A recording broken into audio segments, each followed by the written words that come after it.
if you have some of the workers in XPW that did take exception to that, okay, that's one thing. They have the right to their own opinion.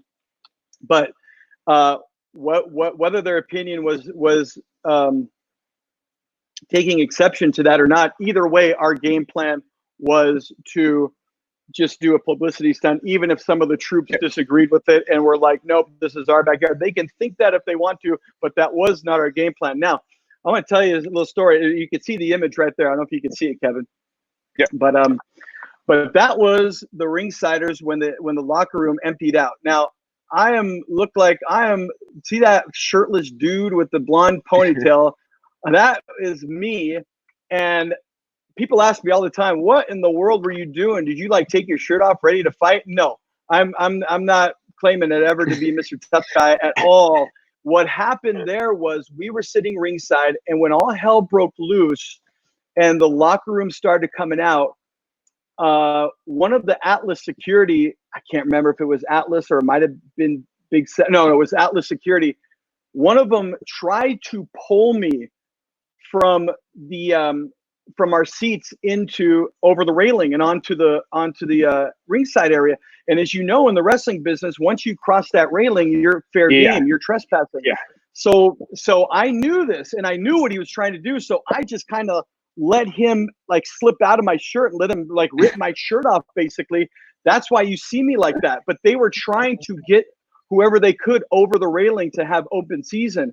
So I didn't let that happen. And then when all hell broke loose, that's when the locker room came out. Security escorted us out. And again, Lester was sitting there ready to fight the whole locker room, man. Like he didn't want to back down or anything. But the publicity stunt turned into something a little bit more. But that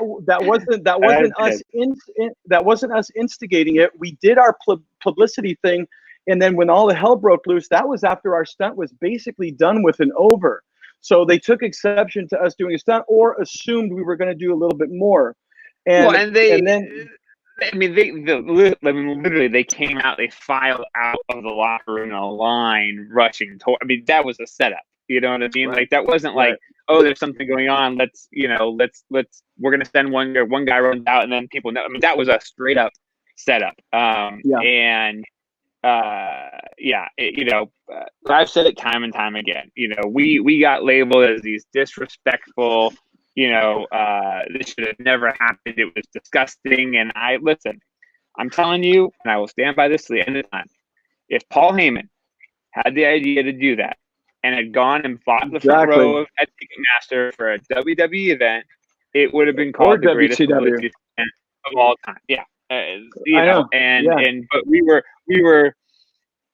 the not rebels. We were the knockoff extreme ECW wannabes, and so it never got the respect it deserved for being a freaking great idea for a publicity stunt. I have noticed though, Kevin, I don't know if you noticed too, in recent years when this is brought up, people have I feel like people are starting to kind of glamorize XPW's involvement that day. They're kind of like subtly switching to like, oh, you know what? That was actually kind of cool that you guys did that, because now I don't get that. I don't. I've heard that a few times, and again, this is maybe somebody without a preconceived notion or wasn't already a fan back in the day that's finding it out for the first time. Because if you think about it, at the time in that extreme era of wrestling, everybody was like, oh, I'm tired of the same old. I want realism. I want this and that. And finally something real happened. It's like, oh, that was messed up. You guys shouldn't have done that. Right. And it was like, what do you guys want? Like, this really happened. It wasn't like a invasion a la In Your House from the ECW guys. That was a planned thing. I mean, they put that into a storyline at In Your House because it's a cool idea. And we actually did this and executed it for real.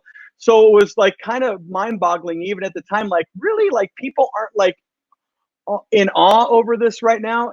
Another thing too is when we were talking about this and the Vegas Bad Boys were kind of asking me about this, asked me about the brawl in the parking lot, because we all got chased outside and it was bad, right?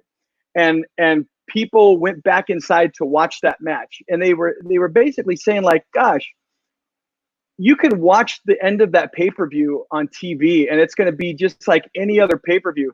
How much valuable would it have been to stay outside and take some pictures of the real brawl that went down in the street versus to go back and watch the ending of Just Incredible Tommy Dreamer? You know, nothing to take away from those two guys, but anybody who was fighting in a match, right?